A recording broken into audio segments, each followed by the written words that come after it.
So the future of cloud computing, I think one of the interesting things, looking ahead, and Kaushik, I think you and I talked about this, is developing usage trends. I mean, where the cloud is going in terms of cloud usage. I mean, we talked about the blurring line between the personal and the private, or excuse me, the corporate and the private, and how a lot of people are making decisions about cloud deployment based on individual choice, even though they're doing it in the work setting. Sort of that blurring line. What did you mean about that?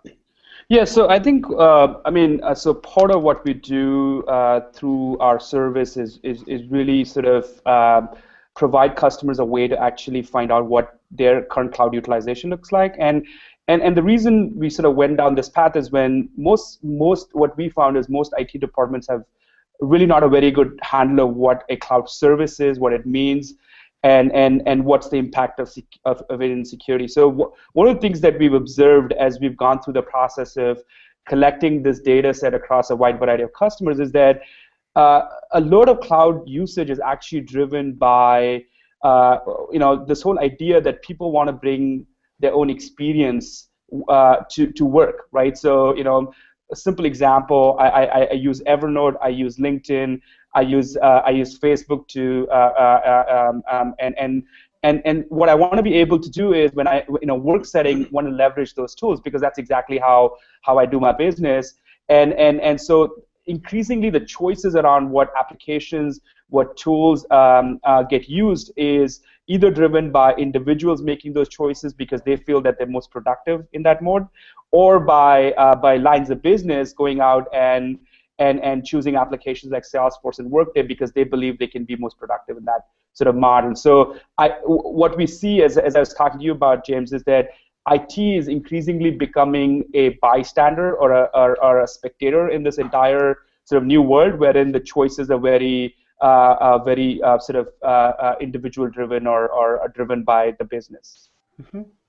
John, what's your sense in terms of developing trends in terms of cloud usage? Where are we going? Where might we go, say, in 5 years from now? Well, I think the cloud is by definition murky. I think people are currently making decisions about what a private cloud is comprised of and how a public offering actually can add to their value in the design and operation of an IT infrastructure.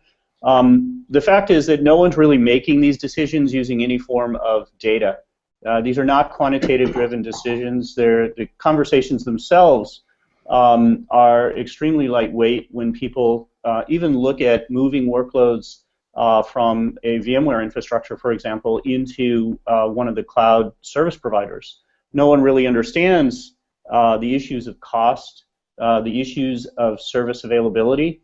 And our company was founded on the premise that we think data science has been applied in very, very productive ways to make entire industries safer and more efficient, but that has not happened to the IT industry itself.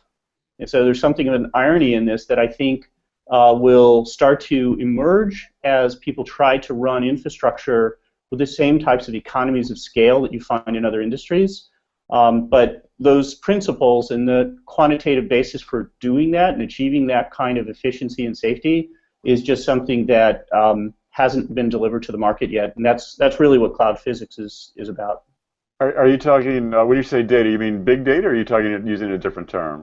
I'm actually using it in a more probably familiar term to the audience, which is using data that comes off of your environment or other environments to better understand your rationalization for why you're moving a workload from on-prem to off-prem, for example.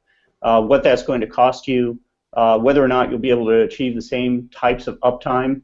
All of these factors require consideration that involves some form of a data analysis, and users generally just don't have time or the tools to actually deliver that kind of analytical insight to make a really good, safe decision. And so we think that IT itself, ironically, is ripe for this kind of analytical framework in which to design infrastructures and make decisions about how you're going to operate them. Rich, your sense of developing trends in terms of cloud usage, where would we be, 3 to 5 years from now? Where are we going?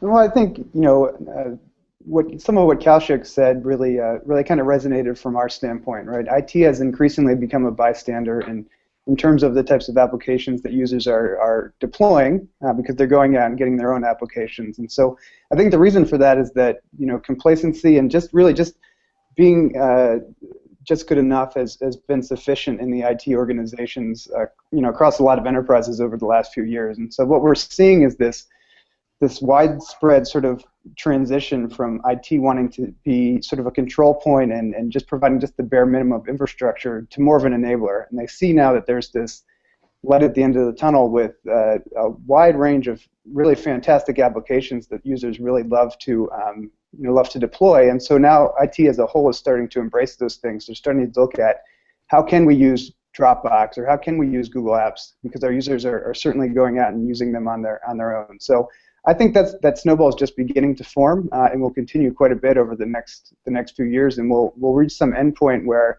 IT is able to address a lot of the concerns they have with respect to cloud adoption, security being one of the primary ones that we're focused on at BitGlass. Right. But they're able to give users exactly the applications that they want. Stu, where are we headed? Usage trends 5 years from now, even 10 years from now, if you would dare to go that far out, where are we headed? I think it's very clear that the ship is sailed, and the cloud is very clearly reigning on the parade for the legacy hardware-based sales companies. In our particular space, as an example, where as I said, we provide video bridging in the cloud.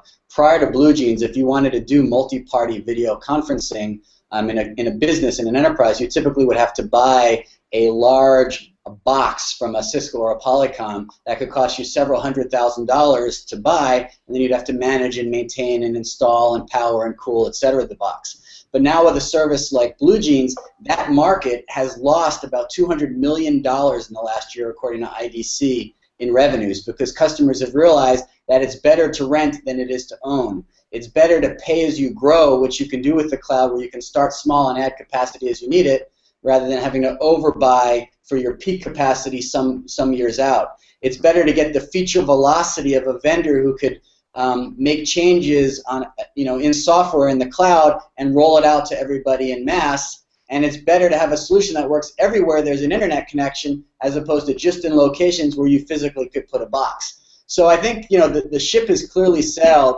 and the cloud is where it's at.